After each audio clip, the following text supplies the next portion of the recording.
تخيل معايا إنك واقف في المكان الشمس فيه بتطلع منورة 24 ساعة، وبعدها بشهور تختفي الشمس كأنها عمرها ما كانت موجودة. تخيل إنك رافع عينك للسما وفجأة تشوف ألوان خضراء وبنفسجية بترقص قدامك كأن السما نفسها بتلعب استعراض. تخيل جبال عملاقة نازلة على البحر بشكل يخليك تحس إنك قدام نهاية العالم. المكان ده موجود فعلا، واسمه النرويج. بلد مش مجرد طبيعة، بلد كأنها لوحة من صنع الخالق. بلد مليانة أسرار، ظواهر، وعجائب تخليك تسأل نفسك: هل النرويج أجمل مكان على كوكب الأرض، ولا في سر تاني ورا الجمال ده؟ لو أول مرة تشوفنا ما تنساش تشترك في القناة وتدعمنا بلايك علشان يوصلك كل جديد. النرويج مش بس بلد على الخريطة، النرويج كأنها لوحة فنية. الطبيعة هناك مش مجرد مناظر، دي حاجة بتخليك تحس إنك واقف في عالم تاني. الجبال العالية والبحيرات الصافية، الجليد اللي مغطي نص البلد، والشمس اللي ساعات تفضل منورة 24 ساعة، حاجات صعب تلاقيها في أي مكان تاني. أشهر حاجة بتميز النرويج هي الفيجوردس. دي خلجان ضخمة جدا متكونة من ملايين السنين بسبب حركة الجليد اللي كان بيكسر في الجبال ويسيب وراه شقوق عميقة مليانة مية البحر. المنظر هناك يخليك تحس إنك واقف قدام أعظم لوحة ربنا خلقها. كمان الجبال هناك مش زي أي جبال، مغطاة بالتلج وتحتها أنهار صافية، والسما لونها أزرق بيفكرك إن الدنيا لسه بخير. النرويج بلد الظواهر العجيبة. الشفق القطبي، في الشتاء تقدر تشوف السما بتتلون بأخضر وبنفسجي وأحمر كأنها شاشة عرض سماوية. دي حاجة مش ممكن تتوصف، وعلشان كده ملايين الناس بيسافروا مخصوص يشوفوا المنظر ده.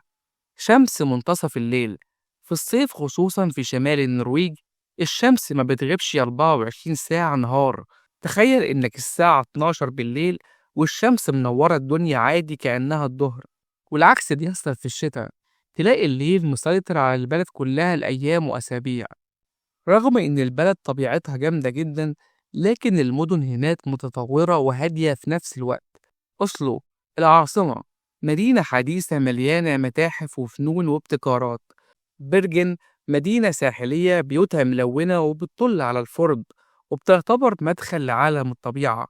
ترومسو، دي بقى أقرب مدينة للقطب الشمالي، ومن هناك تقدر تشوف الشفق القطبي أحلى مشاهدة. الحياة في المدن هناك متوازنة بين التكنولوجيا والطبيعة. الناس هناك بيركبوا عجل، بيحبوا الجري وسط الغابات، والأهم إنهم عايشين في هدوء. النرويج مشهورة بإنها بلد الغزلان، وفي البحر عندهم الحيتان اللي الناس بيسافروا مخصوص علشان يشوفوها. كمان في دببة قطبية في المناطق الشمالية، وطيور نادرة جدا. البلد كأنها محمية طبيعية مفتوحة. الناس في النرويج معروفين إنهم هاديين جدا، بيحبوا الطبيعة وعايشين معاها. حتى في الشتاء الأطفال بيتعودوا من صغرهم يخرجوا ويتأقلموا مع الجو. وكمان النرويج مصنفة من أسعد شعوب العالم، لأن عندهم تعليم مجاني وصحة مجانية وشغل منظم. والأهم إن دخلهم عالي جدا بسبب البترول والغاز اللي عندهم. بس رغم كده هم قرروا يستثمروا الفلوس دي في مستقبل الأجيال الجاية، مش في الرفاهية اللحظية. النرويج عندهم أنفاق بحرية ضخمة جدا، أحيانا الطريق بيكون ماشي تحت البحر. في جزر صغيرة جدا متفرقة حوالين النرويج، كل جزيرة كأنها لوحة. وحتى الشتاء القارس الناس بتشوفه جمال، لأن المنظر الأبيض لما يغطي كل حاجة بيخلي البلد شبه عالم خيالي. في النهاية النرويج مش أجمل بلد في العالم، النرويج تجربة كاملة. تجربة إنك تشوف الطبيعة على أصلها، تعيش مع ظواهر مش موجودة في أي مكان تاني، وتتعلم إن الجمال الحقيقي هو التوازن بين الإنسان والطبيعة. وعلشان كده الإجابة على السؤال واضحة: النرويج فعلا تستاهل تكون أجمل دولة في العالم. قولولي رأيكم في التعليقات، ولو عجبكم الفيديو ما تنسوش تعملوا لايك وتشتركوا في القناة علشان يوصل لكم كل جديد من وعي على خفيف. استنوني في رحلة جديدة يمكن تكون أغرب وأجمل من اللي شفناه النهاردة.